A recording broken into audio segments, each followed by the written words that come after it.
ఓం శ్రీమాత్రే నమః.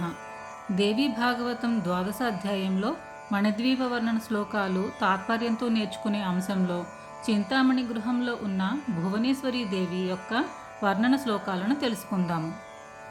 సర్వశృంగార వేషాఢ్య సుకుమారాంగవల్లరి సౌందర్యధార సర్వస్వ నిర్వ్యాజ కరుణామయీ. సర్వశృంగార వేషాఢ్య అనగా ఆ భగవతి జగన్మాత సమస్త ఆభరణాలు ఆయుధాలు ధరించి ఉంటుంది. ఆపాదమస్తకం శృంగారించుకొని ఉంటుంది అమ్మ. సుకుమారాంగ వల్లరి అనగా చాలా సుకుమారంగా ఉంటుంది. లతలు తీగలు ఎంత కోమలంగా ఉంటాయో అలా సున్నితంగా సుకుమారంగా ఉంటుంది అమ్మ. సౌందర్యధార సర్వస్వ అనగా సౌందర్య స్వరూపిణి, అందాల కందాల రాశి, సమస్త సౌందర్యాలకి ఆధార స్వరూపిణి అమ్మ. ఇంకా అనిర్వ్యాజ కరుణామూర్తి అనగా కపటమే లేని కరుణతో దయా అమృతపు చూపులతో ఉంటుంది అమ్మ. నిజ సల్లాప మాధుర్య వినిర్భర్సిత కచ్చపి కోటి కోటి రవీందూనాం కాంతిం యా బిభ్రతి పరా. నిజ సల్లాప అనగా చక్కని మాటలతో, ఆ మాటల నుంచి వచ్చే మాధుర్యంతో. వినిర్భర్సిత అంటే తక్కువ చేయబడిన, కచ్చపి అంటే నవరసాలు లిఖించే సరస్వతీదేవి యొక్క వీణ.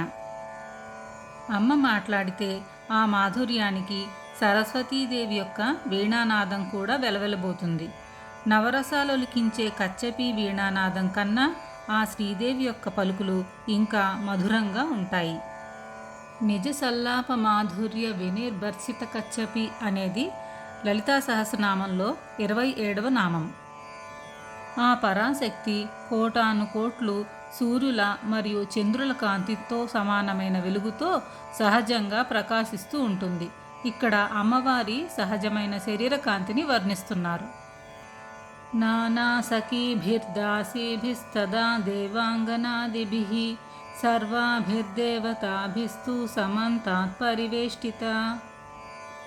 ఎంతోమంది సఖులు అనగా చెలికత్తలు, దాసీజనం, దేవాంగనులు మరియు సమస్త దేవతలు సమంతాత్ అంటే అన్ని వైపులా ఎల్లప్పుడూ కొలుస్తూ ఉండగా ఆ శ్రీదేవి అక్కడ కొలువు తీరి ప్రకాశిస్తూ ఉంటుంది. ఆ భువనేశ్వరీ దేవి 4 పక్కల వీరందరూ ఉండి అమ్మను సేవిస్తూ ఉంటారు. ఇచ్ఛాశక్త్యా జ్ఞానశక్త్యా క్రియాశక్త్యా సమన్విత లజ్జా తుష్టిస్తదా పుష్టిః కీర్తిః కాంతిః క్షమా దయా బుద్ధిర్మేధా స్మృతిర్లక్ష్మీర్మూర్తిమత్యోంగనా స్మృతాః. ఇచ్ఛాశక్తి, జ్ఞానశక్తి, క్రియాశక్తి అనే 3 శక్తులు ఎల్లప్పుడూ అమ్మవారి ముందు కొలువై ఉంటారు. కోరిక కలిగించే శక్తి ఇచ్ఛాశక్తి. ఆ కోరిక ఎలా తీర్చుకోవాలో చెప్పేది జ్ఞానశక్తి. ఆ కోరికను సరిపడా శక్తి ఇచ్చి జరిపించేది క్రియాశక్తి.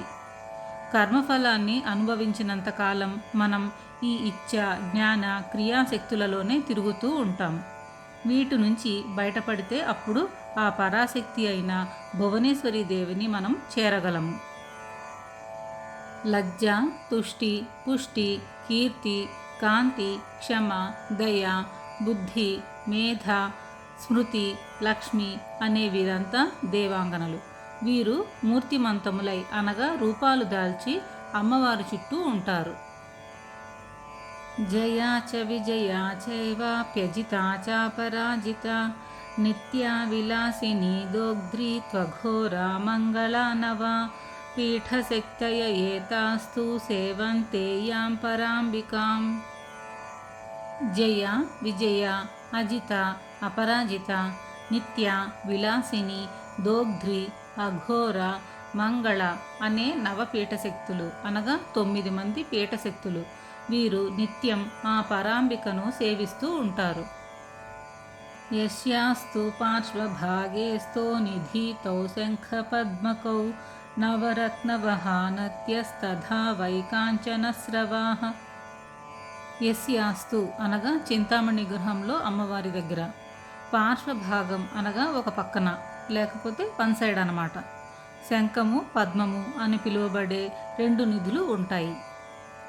అమ్మవారి రెండు పక్కల శంఖము పద్మము అని పిలువబడే రెండు నిధులు ఎల్లప్పుడూ నిండుగా ఉంటాయి. వందే పద్మకరాం ప్రసన్నవదనాం అని లక్ష్మీ అష్టోత్తర ధ్యాన శ్లోకంలో కూడా మనం చెప్పుకుంటాం కదా. పార్శ్వే పంకజ శంఖ పద్మనిధిభి యుక్తాం సదాశక్తిభి అని. అలా అమ్మవారికి ఇరువైపులా శంఖము పద్మము అని నిధులు ఉంటాయి. అక్కడ ఉన్న నిధులలోంచి ఒక నిధిలోంచి నవరత్నాలతో ఉన్న నదులు ప్రవహిస్తాయి. ఇంకొక నిధిలోంచి కాంచనం అనగా బంగారంతో స్రవించే నదులు అక్కడ ఎల్లప్పుడూ పారుతూ ఉంటాయి. సప్తధాతువః నద్యో నిధిభ్యాంతు వినిర్గతాః సుధా సింధ్వంతగామిన్యస్తాః సర్వా నృపసత్తమా. సప్తధాతువులు అనగా 7 ధాతువులు అంటే 7 మెటల్స్ అన్నమాట. ఈ 7 మెటల్స్తో కలిసి ఉన్న నదులు కూడా అక్కడ ఉంటాయి. వినిర్గత అంటే కలిసిపోవడం. ఈ 7 ధాతువులతో ఉన్న నది నవరత్నాలు బంగారం నదులలో కలిసిపోయి ప్రవహిస్తూ ఉంటుంది. ఈ 3 నదులు అనగా నవరత్నాలు బంగారం ఈ సప్తధాతువులతో ఉన్న నదులన్నీ కలిసి చివరికి సుధా సింధువులోకి వెళ్ళి అందులో లీనమవుతాయి. మణిద్వీపం చుట్టూ అమృత సముద్రం ఉందని చెప్పుకున్నాం కదా. అందులోకి ఈ 3 నదులు చింతామణి గృహం అమ్మ దగ్గర నుంచి ప్రవహిస్తూ వచ్చి కలుస్తాయని వ్యాసుల వారు నృపసత్తమ అంటే రాజులలో ఉత్తముడా అని జనమేజయునికి చెప్పారు. సాదేవి భువనేశాని తద్వామాంకే విరాజతే సర్వే సత్వం మహేశస్య యత్సంగాదేవ నాన్యథా. ఆ శ్రీదేవి భువనేశ్వరునికి వామాంకం వైపున అనగా ఎడమ వైపున కూర్చొని ప్రకాశిస్తూ ఉంటుంది. ఆ భువనేశ్వరి సత్సంగం వలననే మహేశ్వరునికి సర్వేశత్వం వచ్చింది. అనగా మహాదేవుడు శక్తితో కలిసి ఉండటం వలననే సర్వశక్తుడై అన్ని క్రియలను జరుపుతూ ఉంటాడు. చింతామణి గృహస్యాస్య ప్రమాణం శృణు భూమిప సహస్రయోజనాయామం మహాంతస్తత్ప్రచక్షతే. భూమిప అనగా ఓ రాజా, ఇక చింతామణి గృహం యొక్క ప్రమాణం అనగా దాని విస్తీర్ణం ఎంతో చెబుతాను విను అని వ్యాసుల వారు ఇలా చెప్పారు. విశాలమైన చింతామణి గృహం సహస్ర యోజనాయామం అనగా 1000 ఆమడల విస్తీర్ణం కలిగి ఉంటుంది.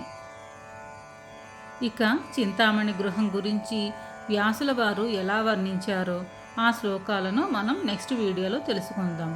ఓం శ్రీ భువనేశ్వరి దేవ్యై నమః.